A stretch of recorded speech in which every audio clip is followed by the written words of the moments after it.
Andrew, do you know who Chase Young is? Yeah, of course. No. My point is, I don't either.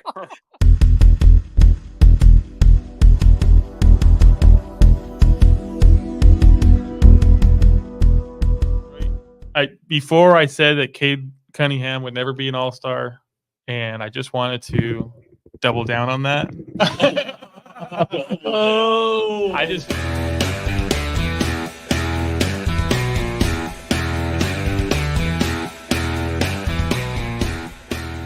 we're back What's with going on with another. Mike's video? I know.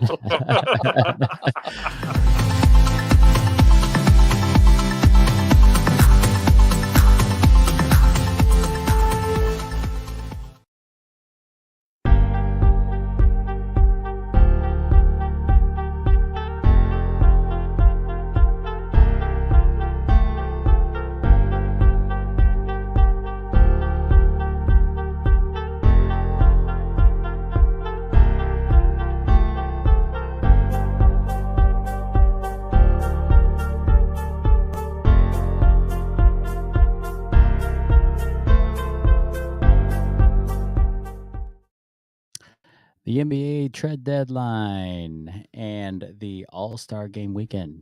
All that next. Here we go.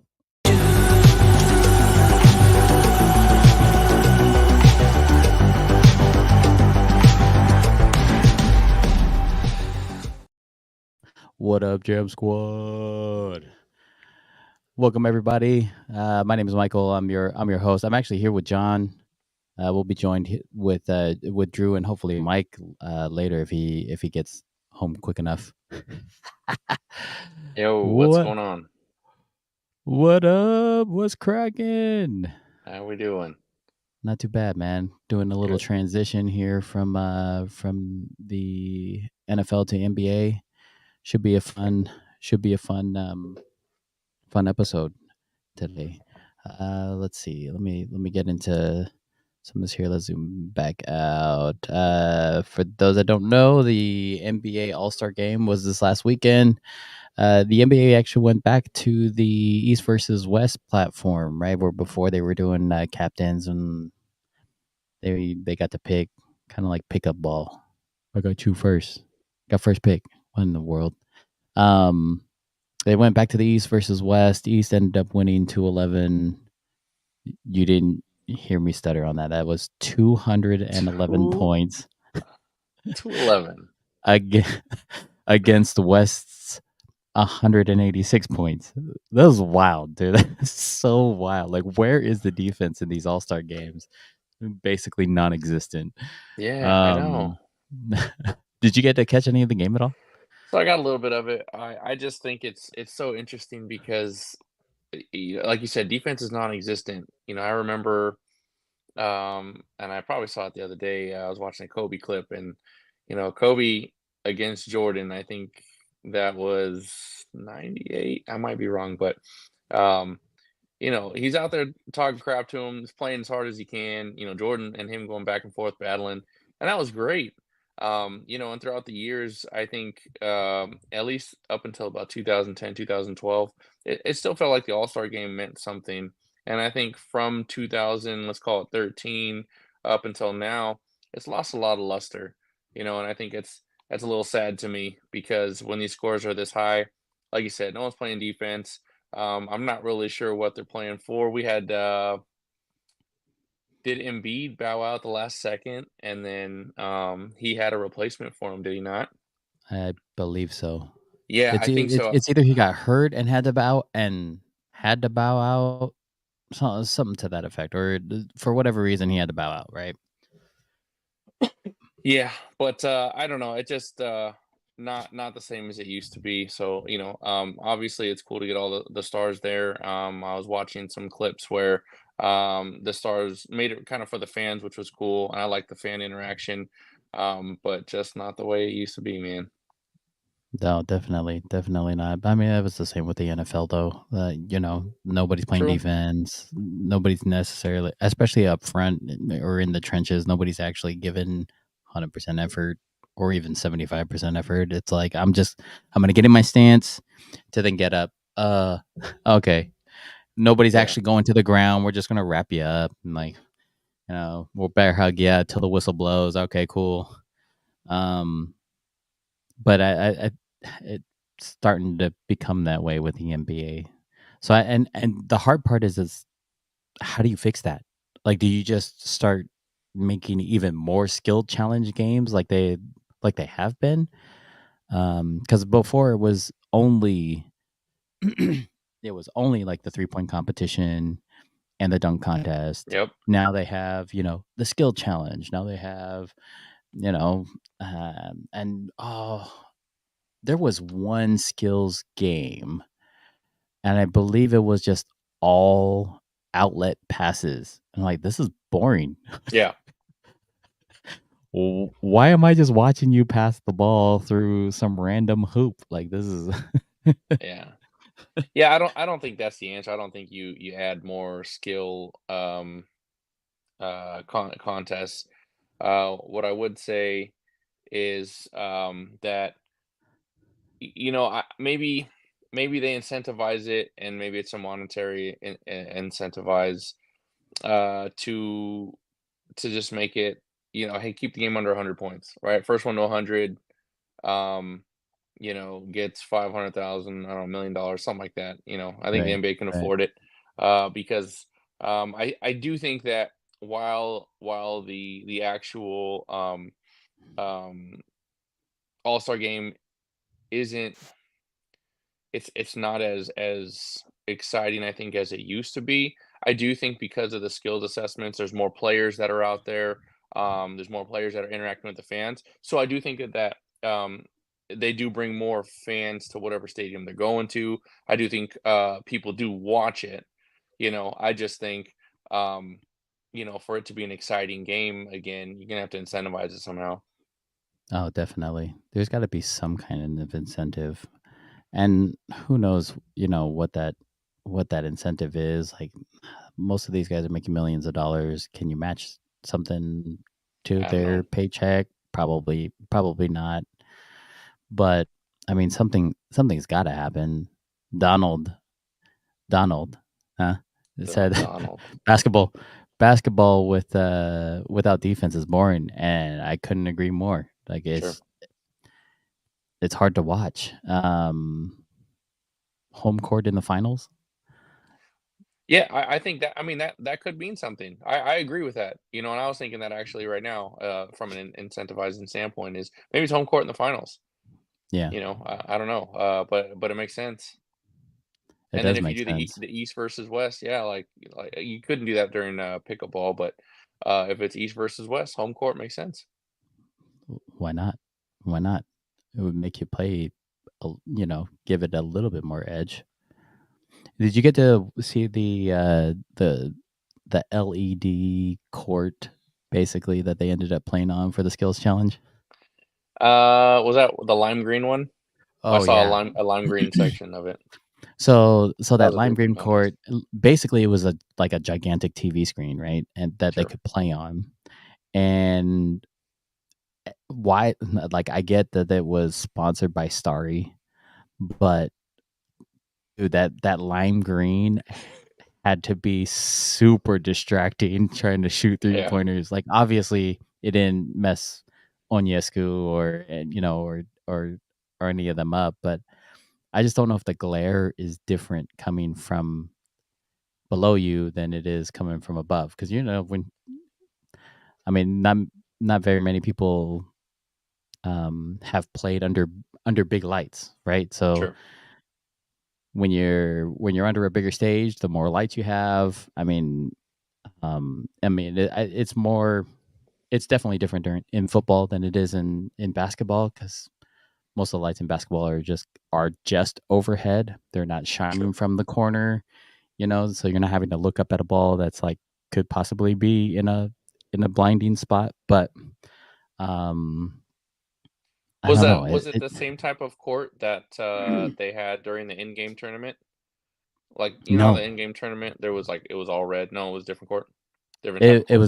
was a different type of court. So, and I know it gave a lot of grief to to the guy who designed that in-game tournament courts. Man, that dude needs to be fired. And then whoever decided, hey, we should make this LED. So what was cool is like the whole LED court, like would you could basically put, it's like a big computer screen, so you could basically put whatever you wanted on it, right? Like Sure. you could literally move the shooting spots where they needed to be. Like in the skills challenge, Oh, there that's was cool. a path on the ground that would light up on where the player should have gone around, around the dummies or whatever they were dribbling around, which was kind of cool. So like during the dunk competition, the player would go up, and as they're running on the court, there would be like some glitter or sparks like flying Oh, that's kind of cool. behind them, right? So, I mean, in that case, that was cool. I'm like, this guy is the guy you should have hired to do the in tournament season, man. Those in tournament season courts were nasty. I could Yeah, not watch. It was a little too much for me. I agree, but I think they'll probably make changes and tweak it a little bit as it goes on, because I'm sure there'll be another in-game tournament next year. So Definitely. As far as some of the side games though, in the dunk contest, Mac McClung won back-to-back dunk contest. Even the dunk contest, dude. After I think the last big dunk contest was a good one, competitive, right? sure. Dunk contest, I would say would have had to have been Aaron Gordon versus Zach LaVine, the Yep. Tacoma kid, right? So, Agreed. but that was the last biggest one. Now, mind you, like I don't necessarily feel like there are very many high flying dunkers as there were in the past, right? There aren't now. I don't think there will ever be a better dunker than Vince Carter, like especially an in-game dunker, man. That dude could fly. Yep. Just flashy, hops like no other. Freak of And nature. That's great. His vertical dunk, his windmills that he had, the positioning of where he took off. Some people need running jump starts for what he would do, and he just like it's like pressing the A button on a controller. Boom, there he right, goes. right. He's just But springy. he's gone, and I think what impressed me the most, not just the amount of movement he had in his dunks, but the power he would put Sure. into them. Oh, there was just a thing of beauty. But I don't feel like there isn't anybody in today's NBA that's doing that. We've seen Ant-Man go off the glass, alley-oop it to himself. Then we started seeing other people copying that. Like, okay, whatever. But is anybody necessarily doing okay, I'm 360 in it. No, I got the fast break. Here we go. High flash through the legs, boom, and with the reverse dunk. Like, no. I mean, Vince Carter's jumping over 7-footers in game. Like, this is wild. But congrats to Mac McClung for winning his second dunk contest. I just don't see anybody else rivaling that necessarily. No, agreed. He's been doing it for a while. In your 3-point competition, Damian Lillard ended up being the winner in that. I believe it is also his back-to-back win, right? I think he won last year. I think so. I think he won last year too. I'll have to look back on that. Shame on me for not doing my research. That's Oh, crap. that's completely my bad. Anywho, the skills challenge where right off the bat they ended up having to pass the ball through a hoop, take a ball, dribble around a couple of dummies, make a floater, run to the corner, make a three, and then run across the court for a layup or a dunk. That was what was it, a 3-person relay basically. Yeah. And I think they had several teams, and of course the All-Star game was in Indianapolis. So Indy had their own team and ended up winning it. And I was more impressed by the Pacers winning that skill challenge than any of the other celebrities that were doing it. Like, I get it's an all-star game. I mean, at one point, Ant-Man had what did he do? He ended up passing the ball. He got down to the other end of the court, started shooting his threes, and then started shooting his threes left-handed. Right? So then, like, that takes up way more time. Obviously, their team didn't win the thing at all because Sure. like, it took him forever to make a three-pointer left-handed. But like, and I get it. I mean, he was just fooling around, whatever. But I mean, as a fan, I want to see the level of competition. Like, I want to see, it's like, dude, Sure. like, go for it. I want to see who's actually going to do it the quickest, right? And Pacers and the team Pacers ended up winning that. But the way they did it, man, oof. I'm like, when you have all three players that can sink the corner three in their first shot, I'm like, that's hard to beat. You're Yeah. gonna have to, you're gonna have to do something about that. I'm and really the- liking Halliburton, man. Halliburton is just, he's a monster. Dude, I love his game. I feel like it's smooth and silky. And he's got a really good personality to him. You know, I don't feel like Right. he's conceited. I don't think he thinks he's better than everybody else. I think that's why I like him so much. So I'm definitely starting to be a fan of that guy. every time I see him on camera, that kid's got a smile on his face. He's smiling. He loves it. He loves the game. Just loves the game, and that's like that. That's what, like, I don't know. To me, that's what the game needs. Sure. You know, I mean, the last person that I remember that was in the NBA, and every time the camera was on him, like, he was smiling and just looks like he's actually having fun, was Mhm. Magic Johnson. Oh, fair. Right? Like, when it was the Showtime Lakers, when they were actually the Showtime Lakers, I mean, he's hugging his player, his teammates. He was always smiling. Like, the game just needs that. So Yeah. I'm glad to see, like, him putting out that persona. Let's see, the celebrity game. It was Team Shannon Sharp versus Team Stephen A. As honorary coaches. I don't know if you saw, but Micah Parsons was on Team Shannon. Ended up scoring 37 points, man. Like, Yeah, dang, okay, He sir. killed it. Killed it. Dang, okay. And then who ended up seeing Puka, the Cuzzo. That was Shout real. out, That was real Puka. nice. Ended up throwing a dunk down. I'm like, oh, okay, putting some power behind that. I see you. I taught him that. Don't There let you him go. lie to you. I Good don't. for you. Good for you. And then for those that don't know, they did have their regular 3-point competition.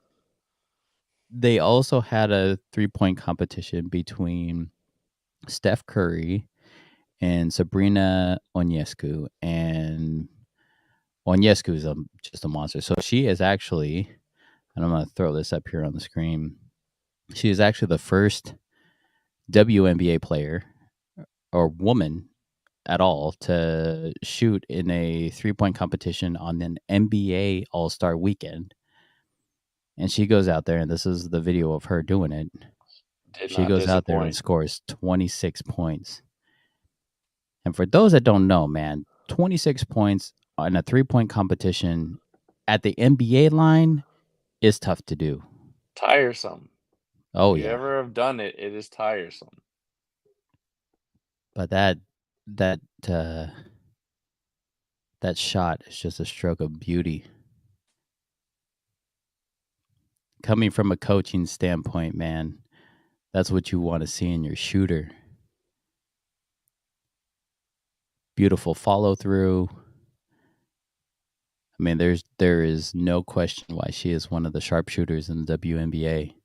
Kudos to her for being able to come in, shoot from that far back, still put up 26, and set a high bar for Steph to have to manage, right? Like, that's... Yeah.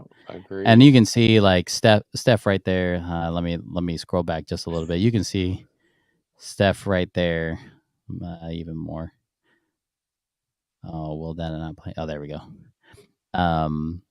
Just that he's excited for it, dude. It's just amazing. Just amazing. Steph did ended up beating her. I think he only beat her by like a point or two, though. But just I would love to see a 3-point competition between Onyescu, who just shot against Steph, and then Caitlin Clark, who is like the hot shooter in the college game right now. And see those two go up against, like, we'll say Steph, who still is the all-time 3-point leader, right, in the NBA, and then the current winning 3-point competition winner. Sure. Right, like, okay, you just won the 3-point competition. Now you're going to team up with Steph, and now you two are going to go head-to-head. Or we can go, okay, let's go Steph and either Onyescu or Clark against the current 3-point winner and the other, right, WNBA player or sharpshooter, and then we'll go that route. I mean, that'd be kind of cool.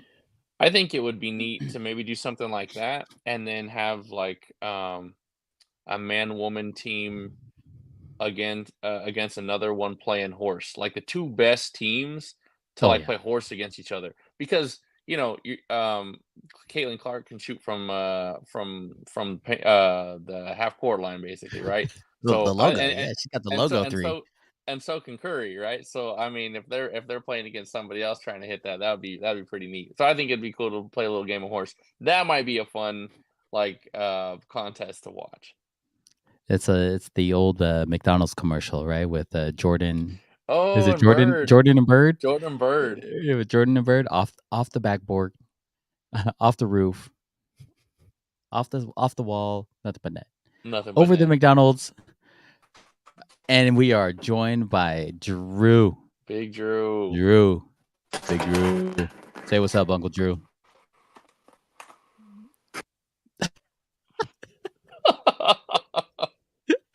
Say what's up. Say what's up, Uncle Drew. Drewski. You're on mute. All right, I'm in now. There we go. It was like I couldn't see you guys. Hey, What? Tesla Maze. Hey, It's like he waited for me.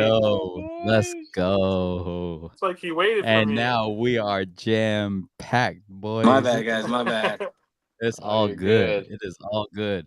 Hey, we're just finishing up talking about the All-Star game and how can the NBA improve the competition level? Like, what kind of incentives would you end up giving to the players to maybe increase like their defensive level of play?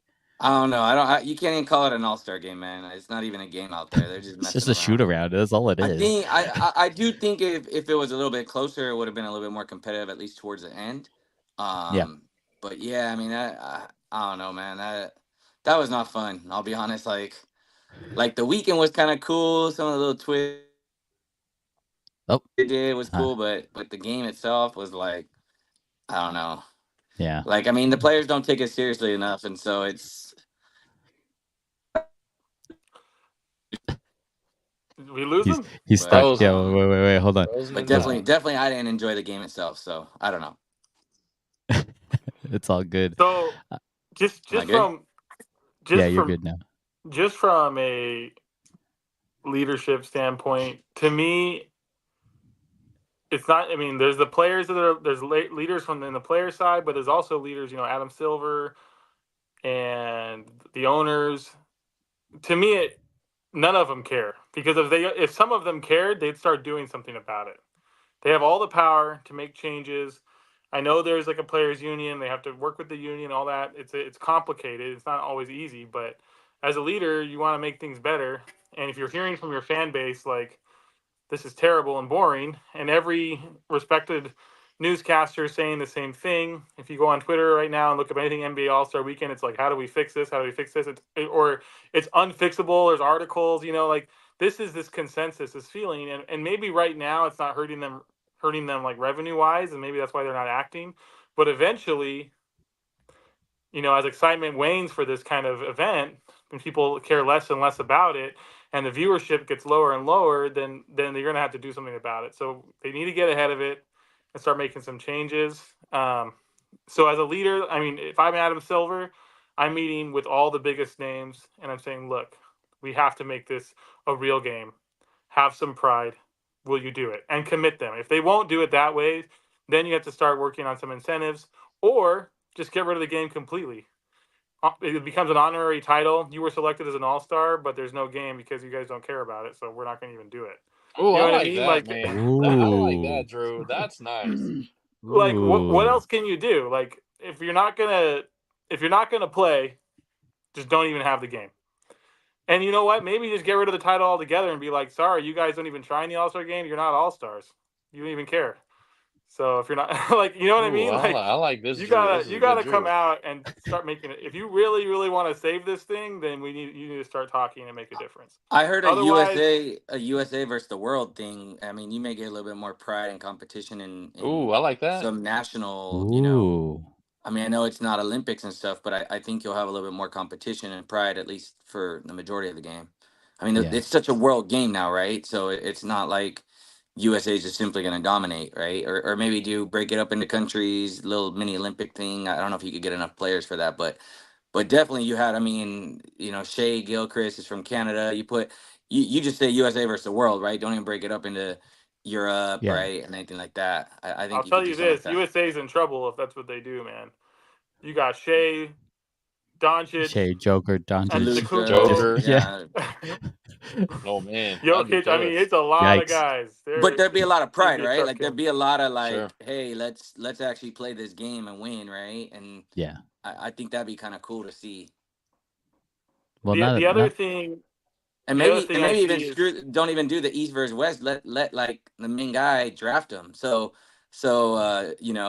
Luca is drafting his team, LeBron's drafting his team, right? And that's how you do this, all-star game or whatever you want to call it, USA Okay. versus the world, and So captains. let's say you do that. You end up doing that right off the bat. The versus everybody else. Luca's taking Joker, Gilchrist, and Giannis. Yeah. Like, right off the bat. Like, oh dang. You got the size right there. That's it. That's all you need. You don't even need anybody else. Put some scrub on there. Like, we'll take the college kid. Yeah, but you get Embiid healthy. Embiid will play for USA, right? Yep. You get LeBron out Cat. there. I mean, LeBron will play big. You get, I don't know. I think that'd be kind of a cool little shakeup, at least. That'd be a good twist, though. That'd definitely be a good twist. Draymond Green coming off the bench, start knocking people around. can't let funny. Draymond anywhere near that game. That would be Yeah, a disaster right there. he was too close even as an announcer. You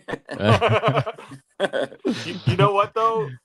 If you are going to do East West, I'm actually, for the first time, I never wanted this before, but I think you could even make it home court advantage for the finals.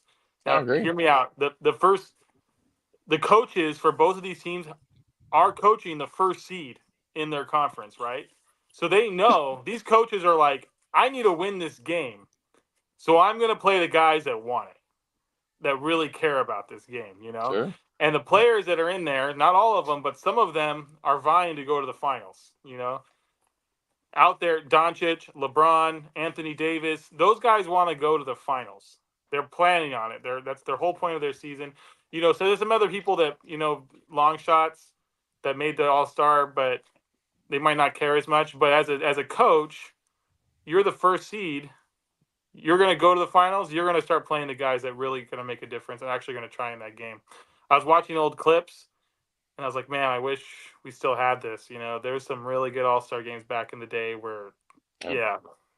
My favorite was always MJ in 2003 when he was old and he hit that shot to get him up by 2 at the end of the game, like the East, and I don't know, it was pretty cool. Kobe playing like tough defense on Jason Kidd, it's just those were fun All-Star games, and I watched the highlights.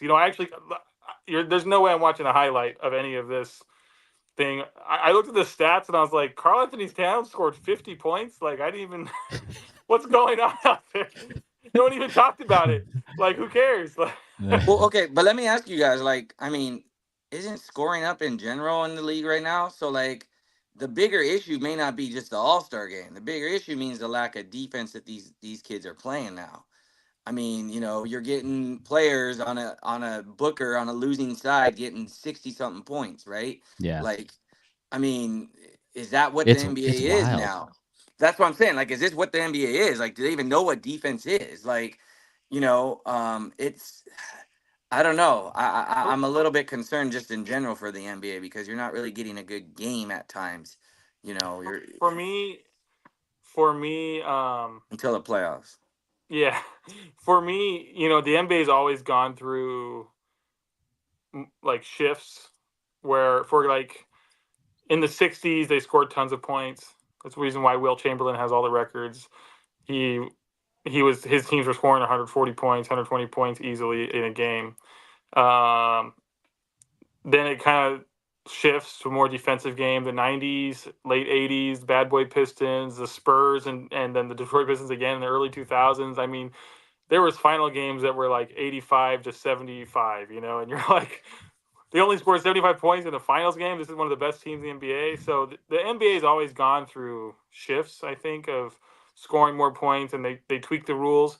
I actually think they're starting to tweak the rules, as we've seen the last 2 seasons, in favor of the defensive player a little bit again. Thank goodness. Like, is it really, really needed to happen where there's no more of this pump fake and then like throw your body into the defender and get a foul call, They kind of neutralize some of James Harden's tricks, So those What's are wrong?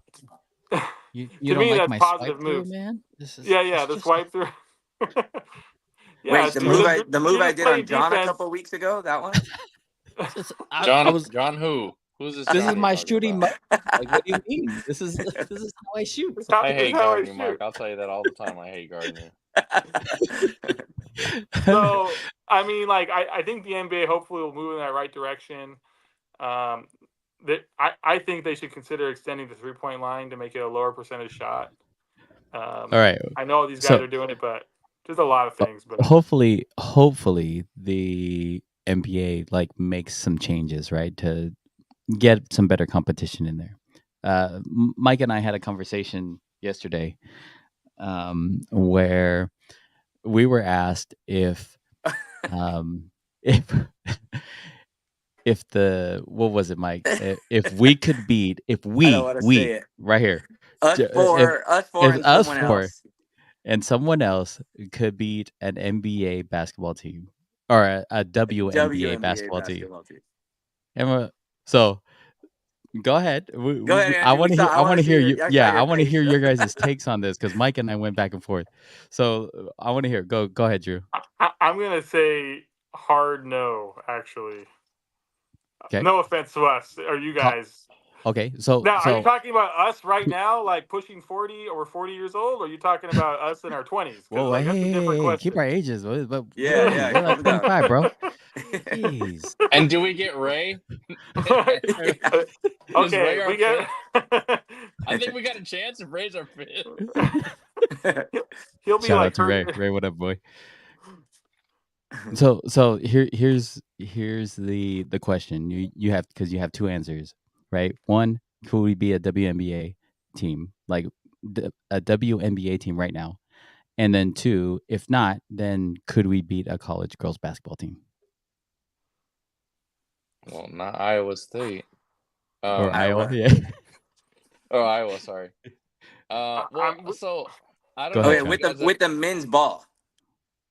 well, that's we get the advantage. I don't know if you've ever played against anybody in college, but I played against when I was working for Under Armour. I played against a girl who was like D2 on her way to D1, and she played me like a dude. And man, get big props to her. She was long and lanky. So I mean, I know I was a lot skinnier and I was a lot more mobile, but I mean, I struggled, and she was maybe 6.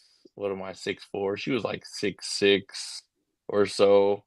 But I mean, she put me to the test at the post, and she would just keep calling for the ball. And I think I did good on her, but I think she might have been pulling back on me too. So I mean, I don't know, man. if they're taller than me, I'm gonna struggle. I'll tell you that right now because I just got worked. Drew might have to take the center position, but Here's the thing, like I don't know. there will be some advantages for us, definitely, but they, regardless if you say they're athletes, like they are training every day, they're working hard. I play pickup once a week. Like, I'm sorry, we're not beating, in my opinion. Now, a varsity high school basketball team that's in like No, a we're decent crushing. division, that's a different story. Those kids will just run all over. Get Etiwanda High School here local, or like I'm gonna go play against a college women's team or WNBA team. I'm taking Etiwanda. I'm. It is what it is. But me just playing pickup over here, unless Mike's hot, you guys are just hitting threes. From Both mics from distance. Let's Both rebound Mike's all just day. hot hitting threes, and I'm just trying to box out and get rebounds. Throw my 250-pound body around. I can see it now. I'm like chucking up threes. They're like, heat check. Like, no, Mike, you're like 1 for 20. Stop throwing up threes. I'm just curious how many injuries I'd pick up. That's all. Okay, so that's a hard no from both of you as like our standpoint right now. Who's our Us and fifth? our I need to know our fifth because I'm not going to say no. I we don't know didn't yet. we I had don't no know yet. idea. We had We didn't no know. idea. We just figured, yeah, like if you pick up Ray, if you pick up And like I'll tell you someone. right now, both answers from both me and Mike were like, hell yeah, we're winning. No, because I'm. I don't Hey, think you look, played against especially enough if you girls, pick up Ray, man. because Ray is not going to care if it's a girl, Yeah. guy, Our dog. wives are calling us out. He's going to the rack every I time, and he's going wish- to give us crap if we're not playing. I'm gonna right. So send them this clip of us Good. talking about this, Good. dude. Yeah. Send it you to him. should. Send it to him. For those who don't I feel know, like if we yeah, had he's a Ray, baller, we so. win this one. So. Okay, so then my next question is, does that change? Does that decision change or that answer change if we're all in our prime? Let's say we're all that. Yes. Well, we're all 25. Okay, we'll just say we're all 25. Are you keeping that no? We're losing, or are you changing that to like no, we're definitely winning? I think we're definitely winning because I think some of you guys play to your competition. So I think sometimes Drew, like if I'm guarding him, or I won't call out any other names, but if Drew is being guarded by somebody who doesn't shuffle their feet, and I just think he can be more relaxed. But I will say that each one of you at different times, and we've played against a lot of like smaller, maybe faster guys or some younger guys. You guys pick it up, especially if we're down. So I would say, I think we play to our competition sometimes, and competition hasn't been great as of late. But I think especially if take a couple years off, take a couple pounds off. Oh, we're all in. And then, man, again, I've seen Ray too. A few years ago, and I'm all in with Ray, man. I'm telling you, I'll follow that man. I don't care where we go. I'll follow that man. Everybody's following him. Everybody's following him for sure. That man is a beast. Dedicated. Yep. Thanks for the honest answers, fellas. I appreciate that. Let's move on to the NBA trade deadline. There were a couple of a bunch of trades happening at the deadline right there on February 8th. I kind of want to go through some of these and see how you guys end up grading these trades. Man, let me say something real quick. Go ahead. I hate the Lakers. Man, I no, man, I'm tired of these guys. They trade, they win a trade. They don't trade, they pick up a guy who is a stud because they cheat, man, and they talk behind people's backs, and they have them at courtside seats at games with. I'm like, come on, dude, like this is not fair. Like, I'm just saying, like, this is not fair. How you gonna get Spencer Dinwiddie after he gets released and Pelinka's already eating lunch with them and taking the guy out? How's that not tampering? Like, I'm just saying, this is stupid, man. So we'll start with that. They didn't get Chris Paul. I'll just tell you that. They didn't get Chris Paul. Because the league nixed it. That's the only reason. But do you know why the league nixed it? Do you know the whole story behind the Chris Paul trade? No. So essentially, I know my story maybe, but Lakers trade for Chris Paul, right? they on the back end, nobody necessarily knew at the time, but on the back end, Bynum was already getting pushed for Dwight Howard, right? Which nobody necessarily cared about, and nobody necessarily cared that CP3 was going to the Lakers. That wasn't the whole issue. The issue was Mark Cuban crunched the numbers, and after those two trades, it left the Lakers with like $24 million in cap space, which back in that day was like 2 max contracts. So not only would they have gotten CP3 and Dwight Howard, they would have been able to, and this is just hypothetical, right? They would have been able to then sign max out 2 guys in, okay, we're going to go ahead and sign LeBron and Chris Bosh. That was the issue. The issue was the money. Like, whoa, hold up. We're gonna let them trade those guys and then allow them to sign 2 max contracts. Like, what? That's wild. And I agree. Like that would have been like the most unfair advantage that the Lakers would have had, and that's why it ended up getting. I know a lot of people were like, "Oh, well, that CP3 and Kobe would have been an unfair, matchup." I'm like, but we've seen that before. I think that team would have been Dwight, Melo, Carmelo Anthony, Chris Paul, and Kobe potentially. That was like kind of the potential what we would have had in that lineup. I'm glad it didn't work out. So, and it was kind of an unfortunate thing where they should have got him, I think. But Mike, to your Dinwiddie thing, I was a little disappointed at the end of the trade deadline when nothing happened, because I was like, the Lakers really needed a guard, especially with Gabe Vincent. Yeah, but something did happen. Being injured. For nothing.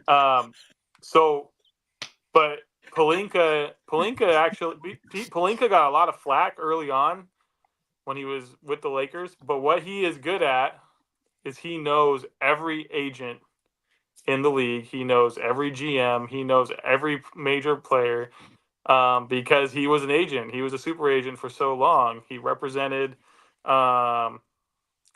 He represented all his agency represented James Harden, Kobe, Andre Iguodala, like all these really big names before he became the GM for the Lakers. I actually met one of the agents that worked for him when I was in law school. She came and spoke to a bunch of people who are interested in potentially getting into sports. Becoming an agent and all this different kind of thing. And she was the agent for James Harden. And so he was a very, very powerful agent in the NBA.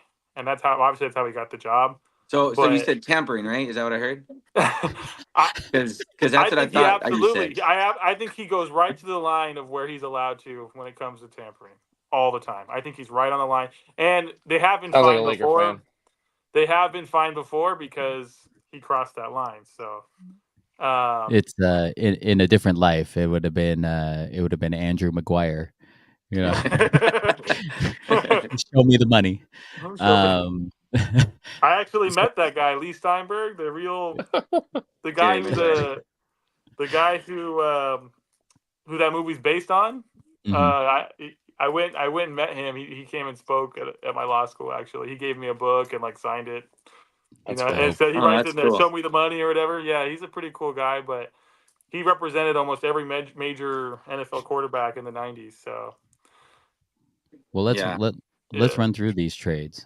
So the Suns ended up receiving in a three-team deal Royce O'Neal, right? They also ended up getting David Roddy. Brooklyn Nets ended up getting Jordan Goodwin, Keita Bates-Diop, and three second-round picks, 2 from Memphis, and then Memphis ended up getting Watanabe and Metu. I think the biggest name in that trade is Royce O'Neal. Especially being acquired by the Suns, who already has a super team. Or Drew, how do you see this trade panning out? I mean, the Suns are just looking for guys who will rebound, get open, play defense, because Beal Booker, Durant are taking the ball, drive and kick. That's what today's NBA is, right? Drive and kick for open threes. Drive and kick for open threes. So that's what he does. That's why Royce O'Neal's in the league, is because he hits threes at a high clip. He plays solid defense. He's an energy guy, and so for the Suns, he's perfect. He played with Durant before and with the Nets, so I'm sure Durant probably okayed that, like, hey, yeah, let's get this guy if we can, because he knows he wants to play with that guy, and I think it's a positive for the Nets. They gave up. I don't think they gave up much, and in exchange, they got a piece. They got to bolster their bench a little bit. So, I mean, And 3 second-round picks, man. That's all right. They need picks, man. Do they have any picks left? So, yeah. Don't know, Yeah, John. I don't think Phoenix is gonna draft in the next like 5 years. I don't think at this point. I know, right? They've given up everything. John, how do you see that trade? So I don't know if we're actually giving grades, but I gave the Suns an A- for that. So Roddy, a nice utility player, shooting over 40% from the field and snagging about four rebounds a game. Royce averaging a point less than Roddy at 7.4 per game, and about the same in rebounds, about 4.5. But he also adds about 2.8 assists a game too. So definitely like that. For the Nets, I gave them a B+. I think they're getting two players that can give the starters some breathers and pick up a few points along the way. I think the real value there, those getting the 3 second rounders. I think it just depends on where the picks land. And I gave the Grizzlies a B-. I mean, I don't think the players are necessarily horrible, but just getting some players off the bench and getting some depth there. Yeah, definitely, Mike. So as you guys know, I'm a Suns fan too. Been a Suns fan my whole life. I know it's a tough life between the Suns and the Clippers. A combined 0 championships. Same division. People call me a bandwagon hopper for some reason. I'm like, are you kidding me? Like it's been a tough life. But anyway, like the fact that they were able to get anyone, honestly, is fantastic. Like, I don't know if you guys saw their roster. I'm like, there was some leaks to I don't know who it was. Do you remember, Andrew, who they were trying to get? It was another all-star, and I'm like, for who? They have no one left to give up. I was like, the rumors were Bol. yeah, and Bol, the crowd loves Bol. Andrew, that's his guy. But I mean, it's incredible that they were able to even pull this off, to be honest with you. Like they're the only ones that I think won this trade. And I mean, but really, like, I don't know that it does a ton for them and their championship aspirations. They need Bradley Beal to stay healthy, man. Guy's on the court for 5 games and he's off on the 6th. Like messed up his hammy a couple weeks ago, wearing a mask. My understanding is he has to get his nose reset still, so he's gonna miss like 3 games when they do that. Like they just need to be healthy. Like in a 7-game series, I don't want to play them if I'm any other team in the league. But at the same time, like, they're jump shooters, man, and that ball doesn't go your way. It's really hard to win 4 games out of 7 when you're just a jump shooting team. I mean, and that's ultimately why Dallas beat them a couple years ago when they were favored in that series. Booker needs this incredible run, and granted, you could say now, well, it's not just Booker, and that's right, it's not, but they're still shooters, right? So jump shooters in a defensive playoff game is a lot different. So, they got a defensive player in Royce O'Neal, which I think helps them. But the reality is, I don't think this changes anything long term. Like this season for the Suns, this isn't putting them over the edge. Grayson Allen, though, give him props. He's having an incredible year. I think he leads the league in 3-pointers. So, which is incredible. But again, I mean, it's as a Suns and Clippers fan, like, just get to the playoffs and get there and see what you can do. Their best bet was when they went to the finals versus Milwaukee a couple years ago. Hey, Mike, just 2-second question. So for Grayson Allen, do you think he's grown up? I think this year, I just feel like he's matured. I think that's probably a better way to say it, but I think he's kind of matured into not only a good player, but just kind of a young man, just based off of his past history and some of the antics that he had. Yeah. What do you think? Yeah, so I do think he's matured. I think the fact that he's starting, I mean, correct, I believe he was coming off the bench for Milwaukee. So now that he kind of knows his role, I think that's helped him from kind of like a humility standpoint, from a price standpoint, I guess. When you're coming off the bench, you always want to go out and prove everything. And now he's like, hey, I know I'm not the top 3 guy on this team, but I am at least starting. I'm out there. He was very much kind of like in my opinion, similar like a Draymond Green type mindset where, you got to watch out. He's gonna stick his foot out and let you land on it. Like the little things Yeah. like that honestly don't belong in the game. He was known for that in the past. So yeah, I do agree with you, John, that he is a little bit more mature, I guess you could say. But it's easy to be mature when you're starting and you have a place on your team, I guess, and you know your role. Fair enough. Definitely. And If the Pacers weren't already deep enough, they end up acquiring Corey Joseph. Indiana ended up making the finals for the in-season tournament. Yes. was that the one the Lakers won? Yeah, I believe so, right? Well, I wasn't following. Like, that was like the All-Star game to me. I told you, man. I couldn't watch It was the game. floor. It was the floor. Yeah, it was the floor. I couldn't watch that as not. But how much better how much better are they getting with Corey Joseph now on roster? Drew, you go. The Pacers, I mean, like you said, we're already deep, and Corey Joseph is nice insurance for when, or if I shouldn't say when, knock on wood for Pacer fans, but if anything happens with Halliburton where he has to miss a few games, it's happened this season already. And I heard you, John, earlier. You guys both talking about how he's always smiling. I love Halliburton. Everyone loves this guy. There's a reason why I think he started right. He started on the All-Star game because he just seems like a really positive, awesome player. So, so that's what it is. Wait, you're talking about Brock Purdy's roommate at Iowa State? Oh, was it? Yeah. Were they roommates? They were. That's awesome. Brock Purdy's old enough to go to college? I mean, that guy still looks like he's 13, dude. I don't know. But yeah, Tyrese Halliburton, I really, really like him. And Corey Joseph, he's always been a solid point guard, so he's great backup. What is he even averaging this season? I don't even know, but he's always a solid backup. So Mike, this season, oh, sorry. John's got it. John's got it. No, you're good. Go ahead. Me? Okay, I'll go. All right. Yeah, go ahead. Averaging this season, he's let's get the right season. There we go. So this season, he is averaging 35.9% from shooting from the floor. About almost 12 minutes. About 31% from a 3-point line. So pretty good. 1.2 rebounds, 1.6 assists. Good utility player, right? You come off the bench, do what you need to do, fill in some spots when you need it.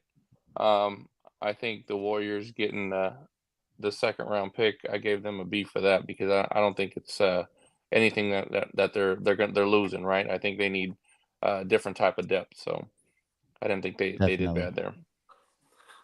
Definitely. Yeah, they have their guard rotation. I think Corey kind of fell out of their guard rotation anyways. Right. So for them, it is a win. For both of them, it's a win-win trade. I give it a B. If we're giving out grades, definitely I'd give that a nice solid B trade. It's good for both teams. I'm going to move on to the next trade. So the Blazers ended up acquiring Delano Banton from the Celtics. Celtics ended up getting, now somebody please explain this to me. I don't know what this is. What is a heavily protected second round pick? Like, what is that? You either got a second round pick or you don't. Like, what is this heavily protected second round pick? I haven't heard about this.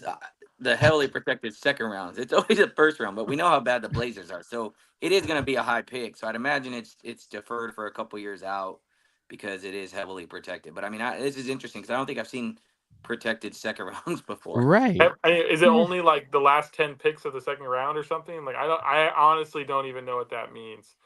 I also don't really know who Delano Banton is, so no offense. I was hoping you'd call Drew first because I'm like, are we really? Did this make our screen? Like, am I I thought there was a typo or something. Well, he's going in no. order of when it happened, so I don't blame him for that. But I mean, Eh, I gave the Blazers a C. I don't know what they were looking for here because he's shooting less than 40% from the floor, but you're not getting much from him. He's averaging 3.3 points a game, maybe a rebound, not even a full assist a game. So I'm not really sure what they're looking for.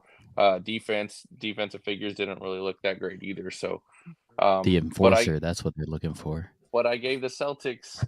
I think I gave the Celtics a B- for just a regular second round, but I gave them a full B for a heavily protected second round pick. So they did a good job there in negotiating that heavily protected second round pick.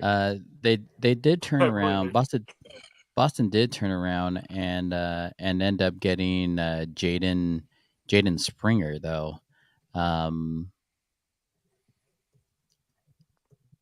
From the Sixers for a second round pick. Who's the better acquisition? You looking at that second round pick from the Blazers being the better acquisition, or Jaden Springer? Like how another guard going to Boston? Like what? Don't they have enough guards? Are they trying to go small ball? Like what? I don't understand. I mean, Aren't they one thing lacking I've big learned guys? about Boston is I don't question Danny Ainge. So, he's you know. not there anymore. So. Oh, I mean, not Danny Ainge. What's Oh, his why name? would I From question Butler. What from Brad Butler? What's his name? Stevens. Brad Stevens. To me, he knows what he's doing. That's fair. Like, I don't know what he's doing, but I don't know that I question Brad Stevens. I really think he's a good GM. He's getting a young guard coming off the bench. Kid's only 21. I think the question to ask is, where is his floor? Like, if you see a medium to high floor, maybe that's why they traded a second rounder for him. You're not losing too much in the second round, pick. So, it could possibly be even. The kid's only averaging 4 points a game this season, 1.8 rebounds, 1.1 assists, but he's shooting pretty well, almost 40% from the floor. So, just depends on what he sees in them. Maybe they see something that we don't. The next two trades were a little bit shocking to me, and not so much that it had anything to do with it being a bigger name. The Kings ended up landing Robin Lopez in a deal with the Bucks for cash and draft rights, right? So it basically I'm gonna be got honest. him I from didn't know Robin Lopez was in the league anymore. Yep, Until I saw a few weeks ago him play with the Bucks, I was like, "Whoa, that's not Brock. That's the brother." yeah, Like, Yeah, what's he doing? I mean, he was on the Suns for years, and I'm like, man, you're the lesser twin for sure. Like in the he was Bucks- like he was backing up his brother on the Bucks. Yeah. like He was sideshow four- Bob. That's what I used to always call the guy. Yeah, Like, exactly. yeah, man. I was surprised he was still in the league. So I mean, the Kings getting him. I don't think he sees the floor in the playoffs with Sabonis playing the way he is. So You know what though? The Kings needed some size. yeah, And definitely. sometimes, and whether it's just in practice or just to have the body there, Sabonis isn't a big center. To me, I've always thought of him as more of a forward, great passer, post up player, everything he is. But he is like 6'10", 6'9", maybe. He's a smaller, undersized center. Robin Lopez is a legit 7-footer. So I don't know what you're going to get from him. He's just a hustle player essentially. Like Rebounds you said, and threes, bro. That's all he's got. all you're gonna get. Rebounds and threes. Can Robin shoot threes too? I know Brooke shoots a lot of threes. I didn't know Robin did too, but the Bucks seem to be kind of known for hooking up the brothers. Like, Thananis. Giannis got his younger brother on there. I forgot his name, Thananis or Giannis. Thananis, yeah. that guy's a G League player. Everyone knows he should be in the G League, right? I mean, let's be real. And and Robin, well, he's just kind of old. He was productive. He's been productive. He's had a productive career, but he's getting older and stuff. He's shooting 25% from the 3-point line. There we go. As a 7-footer, though, I mean, 7-footer, 35. If you can draw the center, throw a shot blocker out of the middle because the other 7-footer is now on the 3-point line. Yeah. whatever. Well, I think it really just he gives Sabonis a break, you know, and Yeah. Sabonis needs it. And I think when I say that, I mean they're not going to lose productivity from a rebound and possible easy score, you know, inside type plays. Give Sabonis a break, and then when Sabonis comes back in, that's all it is. He's only going to play like 4 minutes, 5 minutes a game. So right. I mean, they have And he brings Alex energy. Len. He's always brought energy, right? sure, he's, sure, big Yeah. hustle guy, big hustle Yeah. guy. Yeah, definitely. Well, I know we said this earlier in one of the earlier trades, but the Indiana Pacers just keep getting deeper. They end up getting Doug McDermott and send Marcus Morris over to San Antonio. Man, it's we're starting to get. Are the Pacers going for win now? I'm gonna say yeah. With that Siakam trade, it feels like it. They're trying to get deep. Doug McDermott's kind of he just seems like a guy that was always meant to always play in Indiana. Nope. Yep, you're right. True. Always meant to play in Indiana. And he like ducked out. Where did he go? Dig. And that was it. I guarantee you his Mic phone drop. died. He How said, much you "Mic want to bet? drop." How much you want to bet his phone died? Yeah, you're probably right. No, that was funny. But yeah, I mean, so I think he fits the mold. I mean, coming off the bench, he's definitely a decent player coming off the bench, I right? agree. He's definitely not starting, but No. No. if you got a solid second squad, though, I mean, you got Corey Joseph, right? McDermott, and the players they already have, like it's just solid to me. I don't know. John, what do you think about that trade? So I mean, I think you said it right. I think it's just a solid player coming off the bench, and I think if you can put a couple of bench pieces together, you have two really good lines, right? And that's what everyone's looking for, right? The one thing that I love, and I know I'm partial to the Clippers, but I love my Clippers is because we have a good strong first line and we have a good strong bench. And it's been that way for a long time, you know. And when I say a long time, I'm talking 7-8 years at least. Mm-hmm. So you know, I think they did right by this trade. I think he's shooting 43%, you know, for a career shooter, so he's a good shooter. I think he's averaging you know, not as many points as he would like to the last couple of years. I think this year is kind of his down year in terms of averaging points, but um he's just a nice solid piece that they need, and he does well against Detroit. I'll tell you that he averages 14 points against Detroit. So he'll find teams where if they don't close out well, he can score.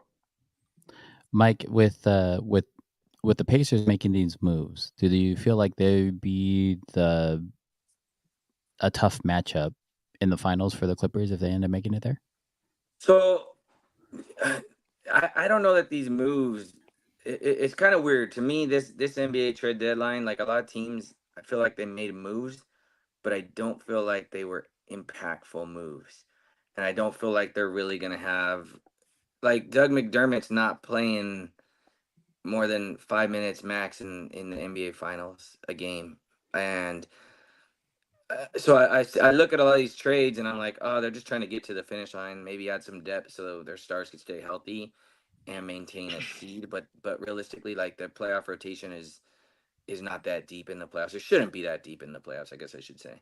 So to answer your question, no, I don't think this trade gives them any more opportunity to beat the Clippers in the NBA Finals. No, that's my thought. The Bucks ended up landing Patrick Beverly. I swear Patrick Beverly's been on like every team. Not only has he been on every team, he literally like burns his bridge when he's done with that team. He does. He sure does. Like, oh man, the Sixers, they don't try hard, you know, and you know, the Bucks are so much better. And I'm like, bro, like, you got like 2 more teams that'll take you at this point because you talk crap at every single one you left. Right. Which ends up sending Cameron Payne over to the Sixers. Like, I still don't know what the Bucks are doing. You know, I'm still boggling trying to handle the fact that they got rid of their winning coach I mean, the dude won 70% of their games. I know. 70%. It's not like crazy. he was like Yeah. just above 500. That's This dude won crazy. 70% of games and got fired. Just straight up got canned. Because he's holding players accountable. Because he's saying, "Hey, your attitude sucks. You suck." I mean, hey, I'm sorry. Yeah. Don't play the he's- game then. Don't play the game, guys. Like I don't know what to say. You know, somebody who's doing the right thing, and then you're right. I don't have words for it. That's so frustrating. Good leader. Definitely. You never want to get rid of a guy, right? Like that's doing so well, or like a guy that's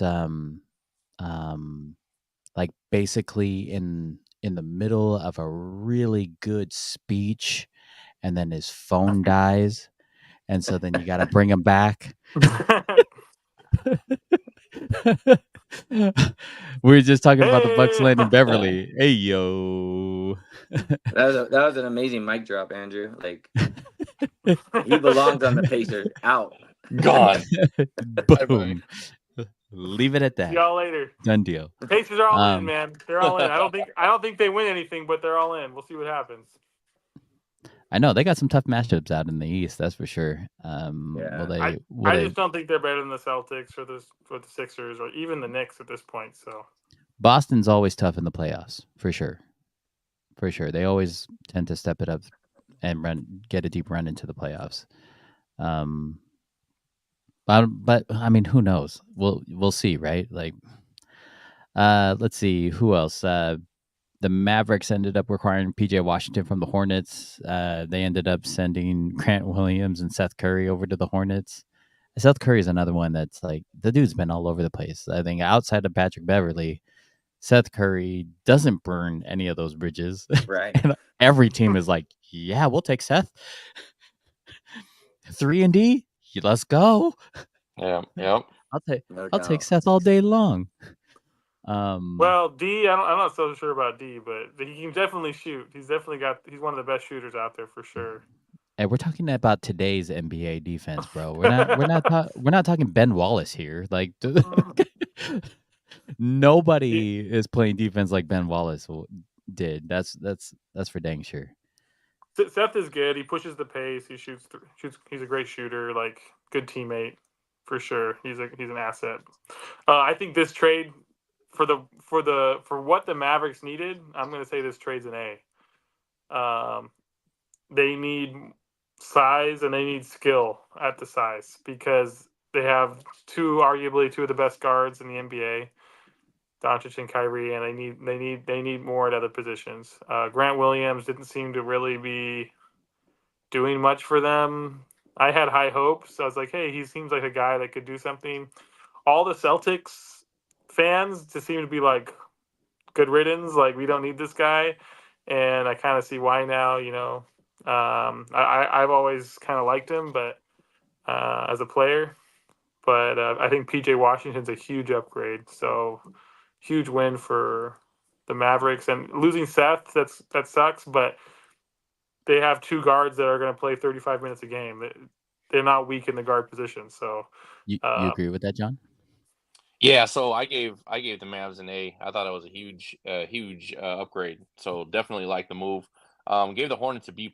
You know, to get Grant Williams, who I think still has a high ceiling. I think maybe he just needs a different background, and that's okay. Seth Curry is Seth Curry, and I think Drew already just described him. And they get a first rounder too, so gave him a B+ for that. But definitely Mavs an A. And I will say this about the Hornets. PJ Washington was getting a lot of minutes this season, Sure. but that's because the Mikal, what's his name? Bridges, or how do you say his name? Mikal Bridges, or that guy who probably shouldn't be in the league at all anymore. If we're really being real about it, he's just a better player, and they like him better, and they want him to be the starter, and he takes a lot of those minutes from. And then now they also have that rookie, who for some reason I can't remember his name right now. Playing really well, shooting well. He's gonna be good, guys. Keep an eye. I can't think of his name right now. Come on, guys. You don't know? Yeah. Calling you I'm out. looking at other stuff, man. I'm looking at other stuff. Oh man. I'm already on to the Brandon next Miller. trade, dude. Brandon Miller, man. Brandon Miller. Oh, Oh. the That guy from Alabama. Yeah, Yeah, he's yeah. good. That guy's gonna Yeah. be something. I'm telling you. We should Yep. keep an eye on him. He's gonna be something in this league. As long as he keeps playing hard, he's gonna be something in this league. So, yeah, I think that's why they didn't lose much by trading PJ Washington. So. All right, Mike. If they now that Dallas has PJ, does that make you scared at all as a Clipper fan? No. I mean, PJ Washington is not scaring me. Luca scares me. As a Suns fan, Luca scares me. 100%. Luca's our dad. So like, we instead of the SUNS versus Dallas, we're the SONS. I mean, it is what it is. Like, we're the Suns for Luca. So that's. But Clippers, I'm not worried. PJ Washington ain't getting the Mavericks. You know what though? Brunson is a huge reason why the Mavs beat the Suns in that playoff run. I mean, Brunson posted them up over. I mean, it was like every play he's in the posting the Suns up. He was a huge part of that. So you probably should be glad he's on the Knicks. Yeah. I mean, I had nightmares about Luca, so Brunson was an afterthought. But anyway, I mean, the point is PJ Washington's, not either one of those guys. So not anywhere close to either one of those guys. So, I'm not worried about it. If so we've already heard Mike's take on the Dinwiddie thing, right? For those that don't know, the Raptors ended up actually trading Dinwiddie to the Nets. Or vice versa. The Raptors got Dinwiddie from the Nets. The Nets ended up getting Dennis Schroeder and Thaddeus Young. Then the Raptors ended up buying him out, which sent him into, or waiving him, which sent him into waivers. And then he passed through all the waivers, and then he ends up on the Lakers. Like, that's how the whole Dinwiddie thing like panned out. So there was a lot that ended up happening.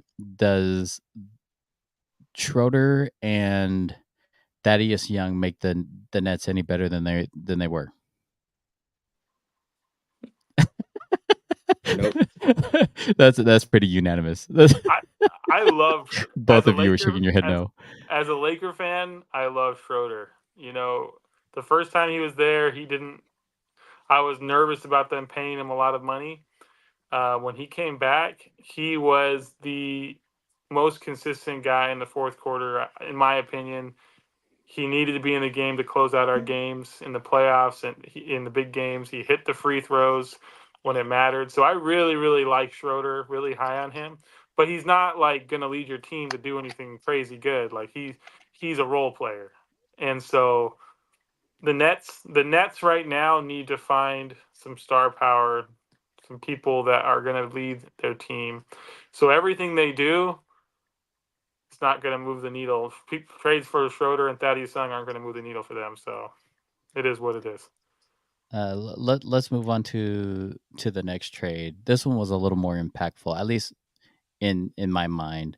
The Knicks and Pistons went for a 6-player deal. The Knicks ended up picking up Bogdanovich and Alex Burks.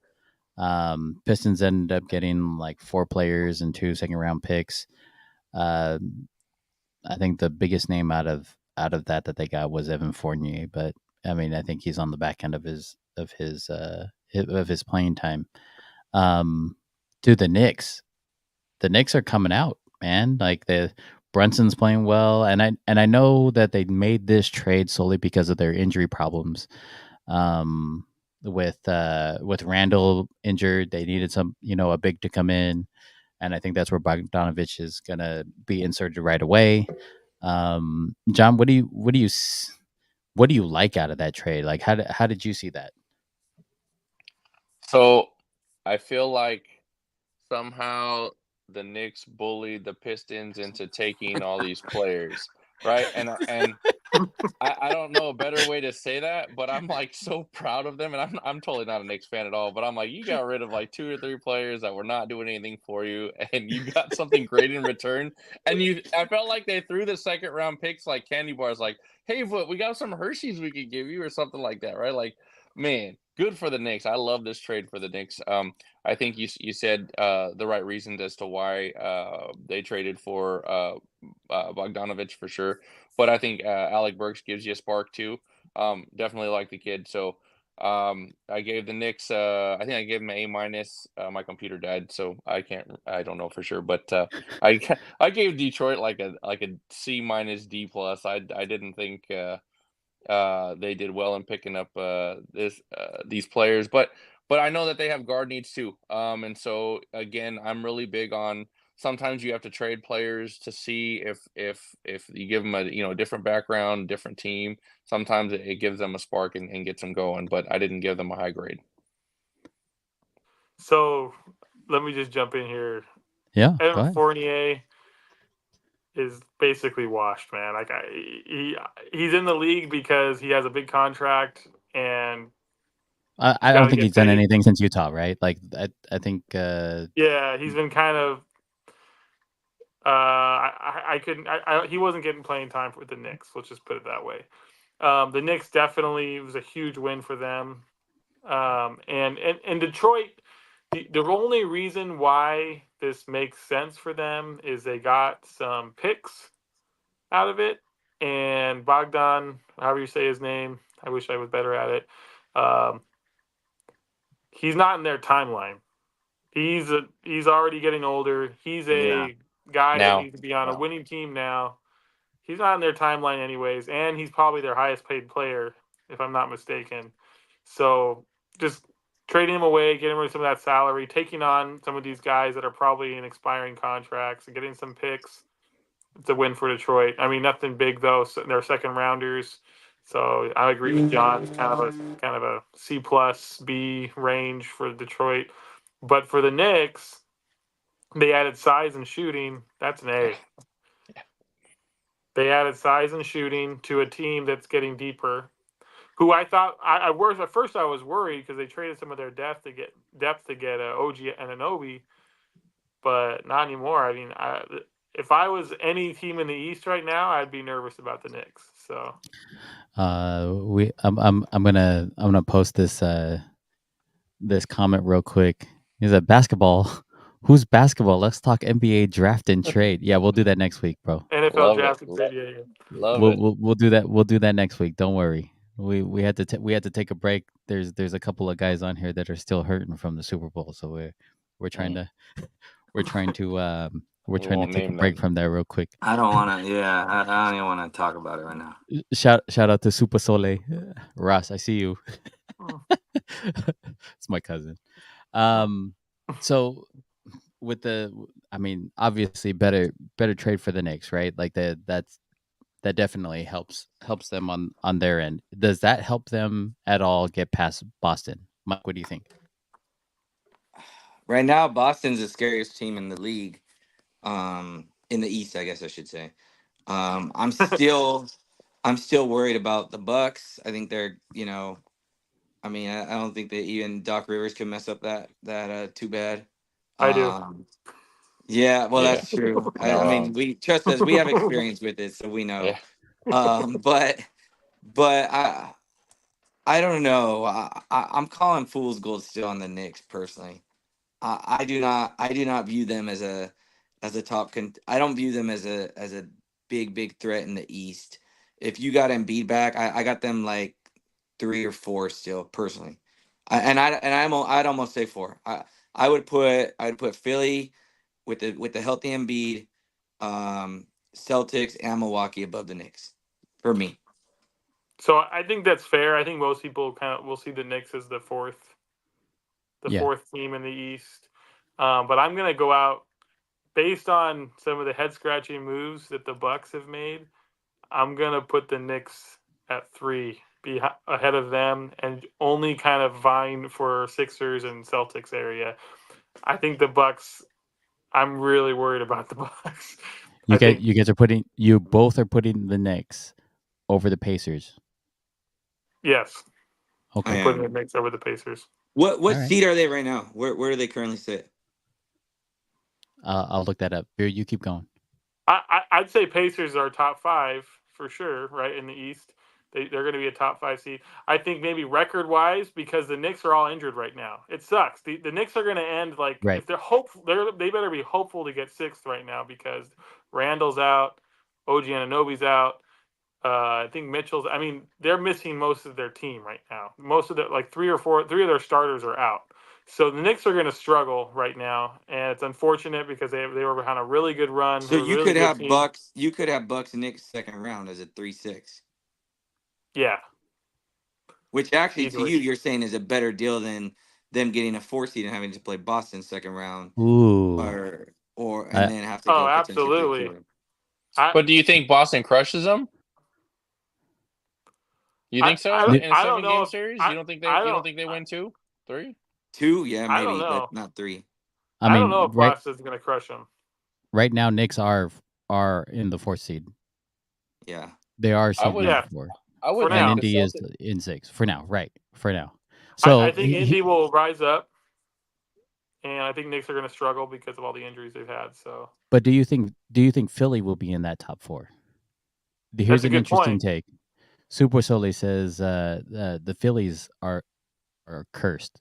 They've always had a ton of talent, but somehow always find a way to lose. Kind of like the Bills. Fair. There's not much I can say to that. He's not wrong. I mean, but they had losers on the team. Like Harden. I mean, let's call it what it is, right? Losers lose. I mean, I don't know. They had Doc Rivers there, loser. Like I'm just saying. I And expected them once they traded Harden to not be as good as they were this year, and they were really good. But he's right. You're right, Russ. I mean, that's they're Philly, man, and their fans let them hear about it, and they need Iverson back. But I mean, but we're talking about second round series. Like I could see them beating the Knicks in a second round series. And again, we're Yeah, talking about yeah. the Knicks. Like them going Right. up against the Knicks. The Knicks isn't the most desirable franchise as far as historical wins as of the last 20, 25 years either. So Well, what's wrong? You weren't a part of Linsanity? Come on, man. I Yeah. was on the Linsanity bandwagon. Don't even worry, guys. I still watch the highlights from Linsanity. So I'm sure you do. You were probably thrilled when the Lakers got him. It's too Yeah. funny. Outside of those trades, I think there was only let's see. There was only hold a on, couple really of. quick though. Go ahead. Doc Rivers in the second round. Yeah, I want that every single time. So, anyways, if I'm any team, all right, go ahead, Mike. Doc Yep. Rivers in any round. hey, I- look at you could be up. You could be up in a series like 3-0, and then still lose a series when you have Doc Houston- Rivers as your coach. Just saying. Even against Harden, they lost against the Houston Harden crew over there, man. They were up 3-1 We on know, those we guys. know, They we lost- know, we know. You're rubbing Smith. it in now, You Drew. guys You're lost to Josh Smith. I'll never Do you want forget to talk about the Super Bowl again too? Like while you're at it, I mean, Hey, we Like, lost to the Chiefs again. My bad, Yeah. guys. My bad, guys. too much. I'm gonna be honest. I did not realize that Gordon Hayward was still in the league after that I thought after the that same injury thing. from Boston, dude. I'm like I'm gonna be I I'm thought gonna the be same thing. completely honest. Like I was like, oh, dude, Gordon Hayward was a star on Utah, get picked up by Boston. Boston's supposed to have this like dynamic team, gets this massive injury, and I hadn't heard about him since until he got traded to OKC for 3 players and some draft compensation. But I was shocked. I didn't even realize he was still in the league. Like, what? It's actually a brilliant move for them, in my opinion. Yeah. But I It's like- agree. I totally agree. They just Veteran signed presence. a vet. A Yep. vet who's on a young team, who's a great shooter, great Yeah. team player. He actually played decent for the Hornets, but I mean he was playing with a bunch of young guys, and Isn't he injured though again right now? Like that's my only fear for him. But he's been injured off and on since he went to the Celtics. To be honest, so Yeah. It is. He's going to be like that, but still, that presence for the Thunder, a young team, a guy who's Agreed. gone deep in the playoffs, like it's a big win for them. I agree, and then I feel like the trade itself. I mean, they traded him for peanuts.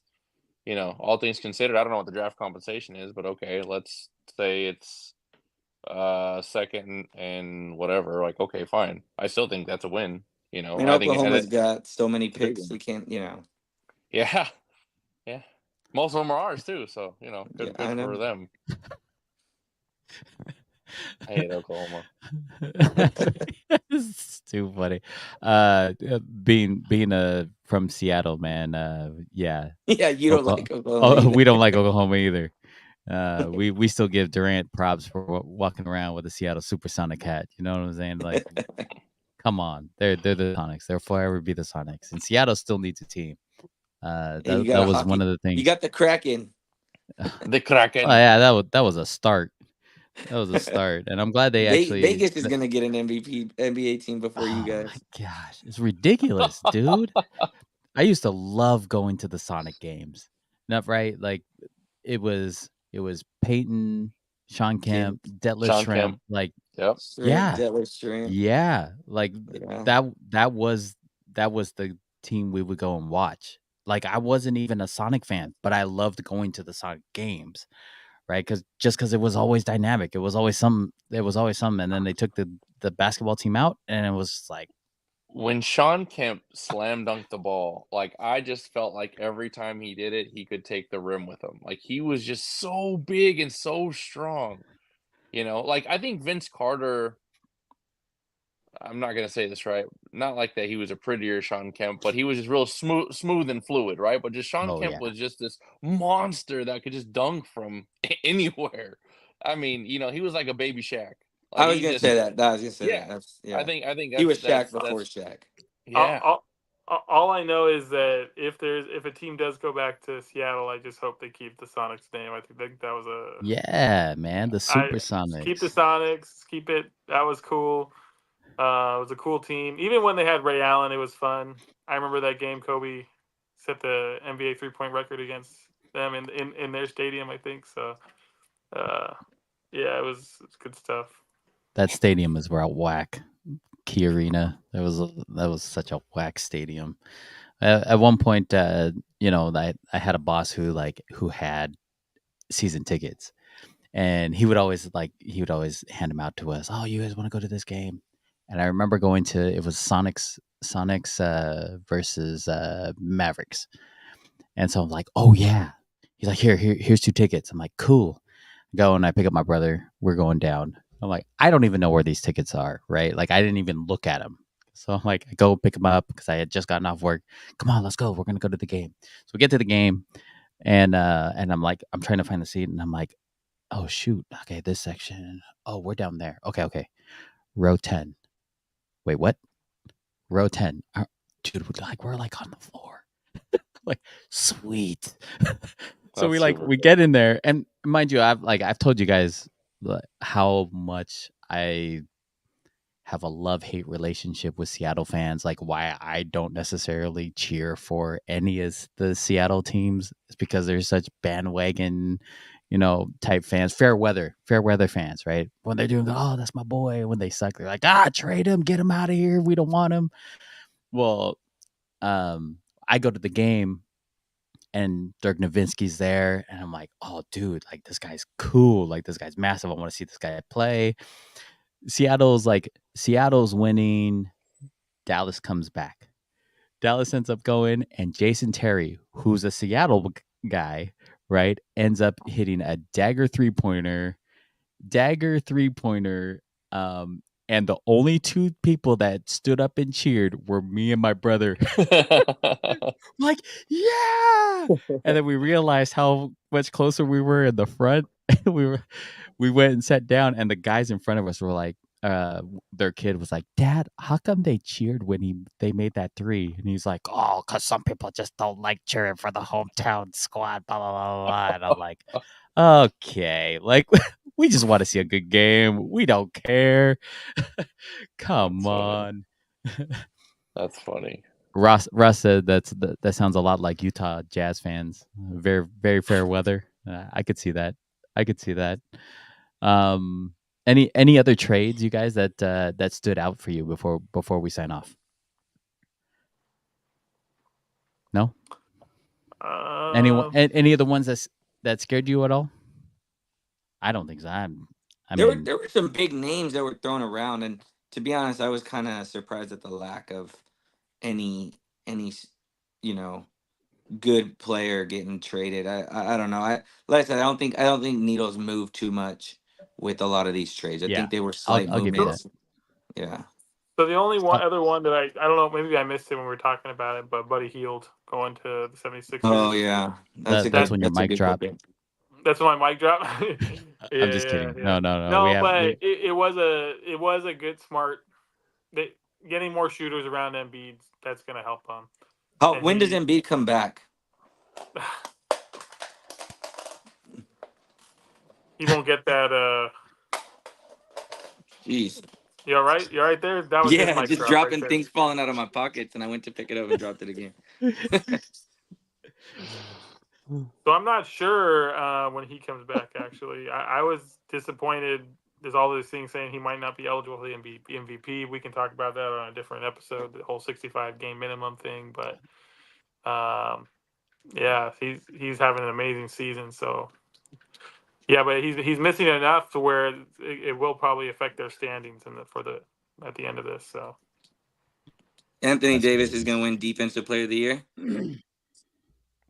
he should have got it last year, but they had a bad record. So if they can have a winning record this season, where maybe they're actually an 8th seed or a 7th seed off the bat, before the in-season tournament starts, 6th seed even, then I could see him winning the Defensive Player of the Year. He deserves it, man.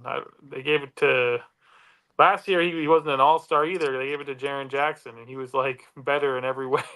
So I don't know, but he's a beast on defense and everything, really, but especially defense. You see that 3-on-1 break the other day that they had against him, and Davis was the only defender back, and he blocked it, and I was like, And he still got the block. Yeah. Yeah. He's Ridiculous. just long, man, and he plays smart. He's a big guy.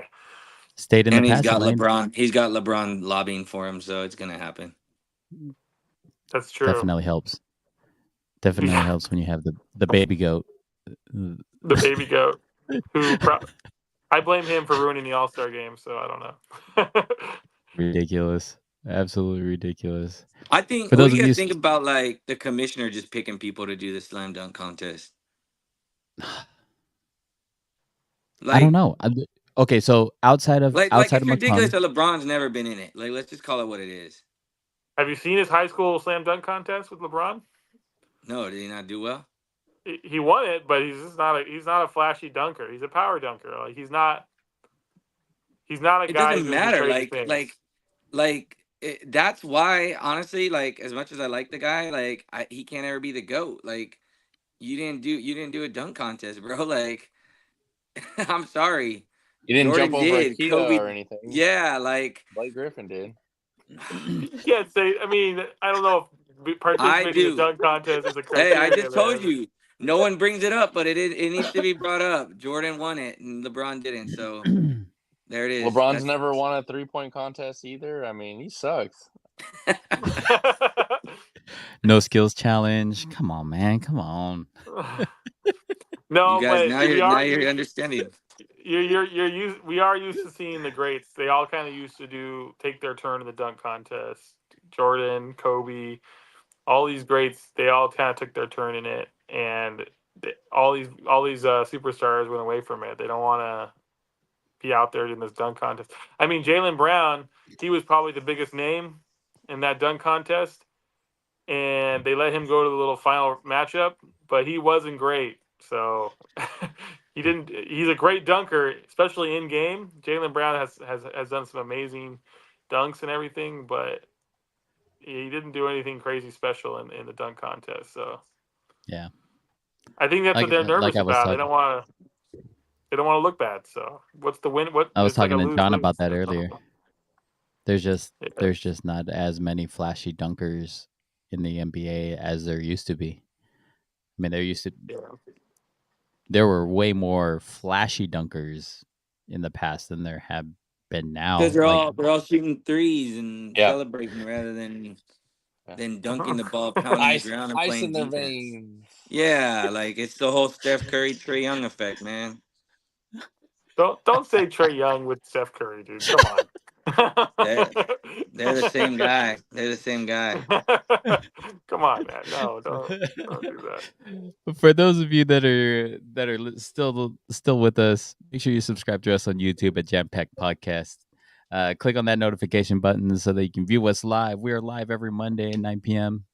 Follow us on Instagram and Facebook at Jam Pack Podcast, on Twitter at Jam Pack Pod. I'm Mike from the rest of us here at Jam Packed. We'll see you guys next week. Take care. Later. And you're out.